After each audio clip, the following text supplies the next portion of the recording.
Assalamualaikum warahmatullahi wabarakatuh. Perkenalkan, nama saya Nur Faiz Mumindito, NPM 20351 16516349 dari kelompok 9. Kenalkan, nama saya Anissa Oktavia Rahmawati dengan nomor induk mahasiswa 203516516355. Nama saya Trisyanda Adelia dengan NPM 203516516365 dari kelompok 9. Halo, perkenalkan nama saya Zenobia Humaira. Saya dari kelompok 9, NPM saya 203516516391. Halo, nama saya Dinda Rahma Kurnia Alfianti. NPM saya 20 351 651 6385. Saya dari kelompok 9. Perkenalkan, nama saya Ruksana Kintan Yasmin dari kelompok 9, NPM 203 516 516 378.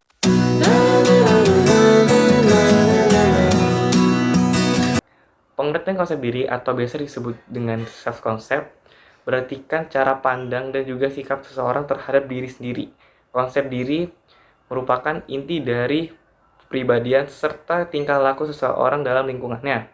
Adapun faktor-faktor yang mempengaruhinya yaitu orang lain, kegagalan, depresi, dan overthinking. Konsep diri sendiri dibagi menjadi dua, yaitu positif dan negatif. Konsep diri positif, orang yang memiliki konsep diri positif cenderung lebih mudah untuk beradaptasi dengan lingkungannya. Biasanya ia memandang hal-hal memiliki hikmah di baliknya. Orang yang positif biasanya lebih percaya diri, optimis, dan selalu berpikir akan bisa memecahkan masalah yang dihadapinya. Ciri-cirinya, menganggap orang lain itu sama dengannya, dan punya keyakinan mampu mengatasi berbagai macam masalah dan bisa menerima pujian tanpa merasa malu. Dan selanjutnya, konsep diri negatif. Orang yang memiliki sifat ini cenderung lebih pesimis dan lebih sulit dalam menemukan kesempatan saat kesulitan. Biasanya akan merasa kalah sebelum mencobanya. Bila gagal, orang ini akan menyalahkan kepada diri sendiri, orang lain maupun keadaannya. Ciri-cirinya, merasa pesimis, sangat sensitif terhadap kritikan, dan responsif terhadap pujian. Pengaruh konsep diri pada komunikasi interpersonal. Yang pertama, yang dibuat diri sendiri. Contohnya, bila kita berpikir bahwa kita bodoh, maka kita akan menjadi benar-benar bodoh. Dan contoh yang lainnya, bila kita merasa memiliki kemampuan untuk mengatasi sebuah persoalan, maka persoalan tersebut yang kita sedang hadapi akhirnya dapat kita atasi. Yang kedua, ada membuka diri. Contohnya, dengan membuka diri, konsep diri menjadi lebih dekat pada kenyataan. Ada pula teori membuka diri menurut Johari Window. Yang pertama ada open diketahui oleh kita dan lainnya. Yang kedua ada hidden diketahui oleh kita tetapi tidak oleh lainnya. Dan yang ketiga ada blind spot, yaitu tidak diketahui oleh kita tetapi diketahui oleh lainnya. Dan yang terakhir ada unknown. Unknown itu sendiri adalah tidak diketahui oleh kita dan tidak pula diketahui oleh lainnya. Dan yang ketiga ada percaya diri. Contohnya, orang yang tidak menyenangi dirinya merasa bahwa dirinya tidak akan mampu mengatasi suatu persoalan. Dan yang terakhir ada selektivitas. Konsep diri mempengaruhi perilaku komunikasi kita karena konsep diri mempengaruhi pesan apa yang kita bersedia membuka diri. Kedua, bagaimana kita mempersepsikan pesan tersebut, dan yang terakhir apa yang kita ingat. Selanjutnya, saya akan membahas tentang atraksi interpersonal dan faktor-faktor pengaruhnya. Faktor personal yang berpengaruh diantaranya, yang pertama ada kesamaan karakteristik personal. Yang kedua, ada tekanan emosional atau stres. Ketika cemas, kita butuh kehadiran seseorang untuk menenangkan kecemasan tersebut. Yang ketiga, ada harga diri yang rendah. Orang yang rendah diri cenderung cepat suka dengan orang lain. Faktor situasional yang berpengaruh, diantaranya ada daya tarik fisik, ganjaran atau reward, dan keakraban. Pengaruh atraksi interpersonal terhadap komunikasi interpersonal, penafsiran pesan dan penilaian kita menafsirkan pesan berdasarkan hubungan personal atau emosional, dan cenderung memberikan penilaian positif apabila kita menyukai lawan bicara. Efektivitas komunikasi. Komunikasi semakin efektif kalau para komunikannya saling menyukai dan senang dengan proses komunikasi yang terjadi. Hubungan interpersonal. Hubungan interpersonal dapat diartikan sebagai hubungan pribadi antar pribadi lain. Hal ini sesuai dengan fitrah manusia sebagai makhluk individual, juga sebagai makhluk sosial, sehingga hubungan interpersonal pasti akan dialami oleh seluruh manusia yang hidup secara normal. Nah, hubungan interpersonal ini terbagi menjadi 4 model. Yang pertama, model peranan. Model peranan ini bisa diartikan seperti layaknya panggung sandiwara. Dan model kedua yaitu pertukaran sosial. Model pertukaran sosial ini dapat diartikan sebagai hubungan antar pribadi dipandang dengan transaksi dagang. Sedangkan yang ketiga, model permainan.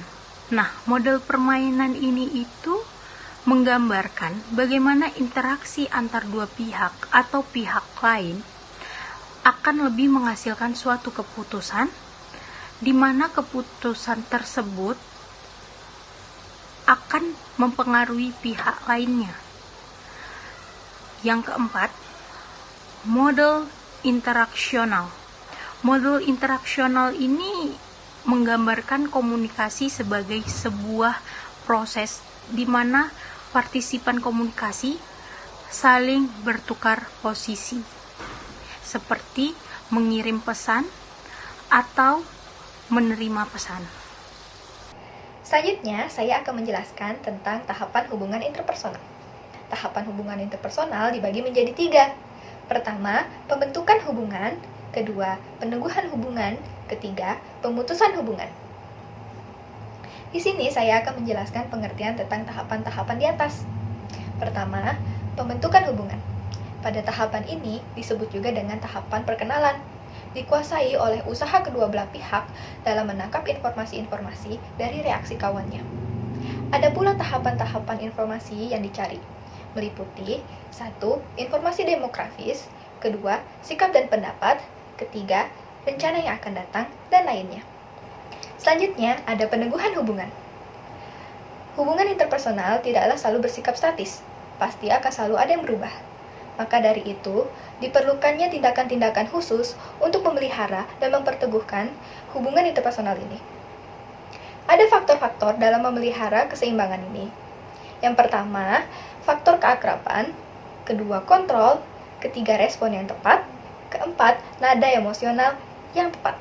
Selanjutnya ada pemutusan hubungan. Pemutusan hubungan ini mempunyai 5 faktor yang dapat memutuskan hubungan tersebut, yaitu ada kompetisi, dominasi, provokasi, kegagalan, dan juga perbedaan nilai. Ada juga faktor yang dapat menumbuhkan hubungan interpersonal dalam komunikasi interpersonal, yaitu bersikap percaya, bersikap suportif, bersikap bereduksi, dan bersikap terbuka.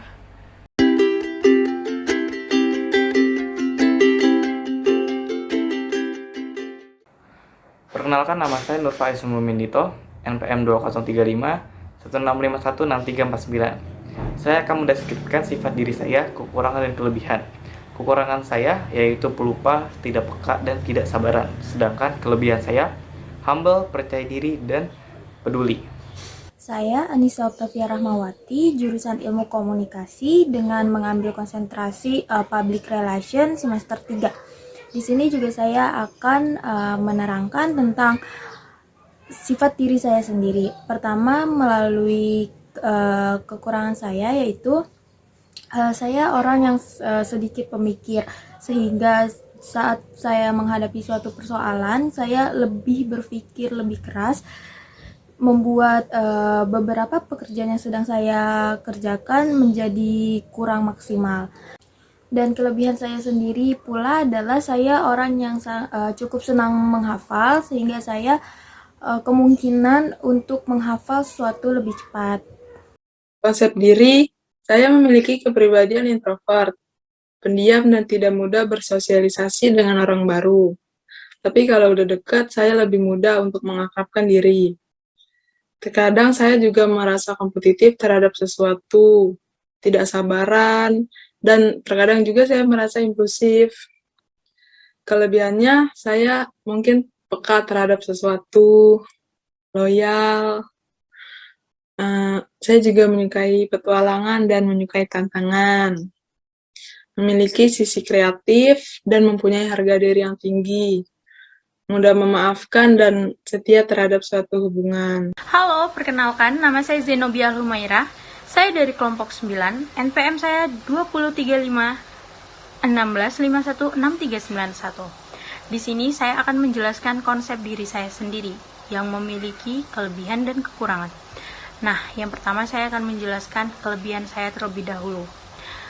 Saya itu anaknya mudah bergaul, mudah berbaur dengan orang-orang baru, dengan lingkungan baru, dan saya juga senang bercanda sih orangnya. Saya juga humble, suka bertukar cerita juga dengan orang-orang baru. Itu kelebihan dari saya. Oh, satu lagi, saya juga gampang memahami dan saya bertanggung jawab akan tugas-tugas yang diberikan. Sebisanya saya akan bertanggung jawab dan harus bertanggung jawab. Kekurangan saya orangnya mudian. Ketika saya mudi, itu saya nggak mau dibawa ngobrol sama orang. Kayak dibawa ngobrol aja saya langsung marah. Ya, saya tahu itu sifat yang sangat buruk. Tapi saya bisa mengatasin itu dengan cara saya melakukan hal-hal yang saya sukai, makan makanan yang saya sukai, itu untuk mengembalikan mood saya agar lebih baik lagi. Dan di sini saya juga mempunyai kekurangannya, yaitu pelupa. Saya itu orangnya sangat pelupa gitu loh. Saya naruh barang di satu tempat, hanya kurun waktu beberapa jam saya akan lupa barang itu saya taruh di mana. Dan saya akan bertanya dengan orang sekitar, seperti ibu saya, "Ma, ini di mana?" Padahal saya yang naruh. Itu saking pelupanya saya. Tapi dengan saya untuk mengatasi hal-hal itu, saya akan membuat note ataupun saya memberi tahu orang tua saya, "Mah, saya naruh barang ini di sini ya." Jadi ketika saya lupa, saya menanyakan kepada orang tua saya tahu jawabannya dan saya tahu di mana barang itu ditaruhkan. Nama saya Dinda Rahma Kurnia Alfianti, NPM saya 203516516516385 dari kelompok 9. Di sini saya akan menjelaskan tentang konsep diri saya, di mana konsep diri saya memiliki kelebihan dan kekurangannya. Pertama, kelebihan saya yaitu fast learner, di mana saya mampu memahami konsep-konsep atau pengetahuan-pengetahuan baru. Kedua, saya orangnya humble, di mana saya dapat berbincang atau berkenalan dengan orang baru secara cepat. Ketiga, saya orangnya bertanggung jawab atas tugas-tugas yang telah diberikan kepada saya. Lalu kekurangan saya yaitu pelupa dan ceroboh. Namun, saya mempunyai cara untuk mengatasi kekurangan saya. Seperti saya biasanya mencatat tugas-tugas saya di notes atau di kalender agar saya tidak lupa dengan kegiatan yang akan saya jalankan. Lalu saya biasanya melakukan cross-check atas tugas-tugas yang telah saya kerjakan agar tidak ada kekurangannya. Nama saya Ruksana Kintani Yasmin dari kelompok 9 NPM 2035165163778. Di sini saya akan menjelaskan tentang konsep diri saya, yaitu mengenai kelebihan dan kekurangan saya. Kelebihan saya yaitu saya cekatan, pekaan, dan juga cepat tanggap. Kekurangan saya egois, terkadang saya susah dibilangin, dan juga keras kepala.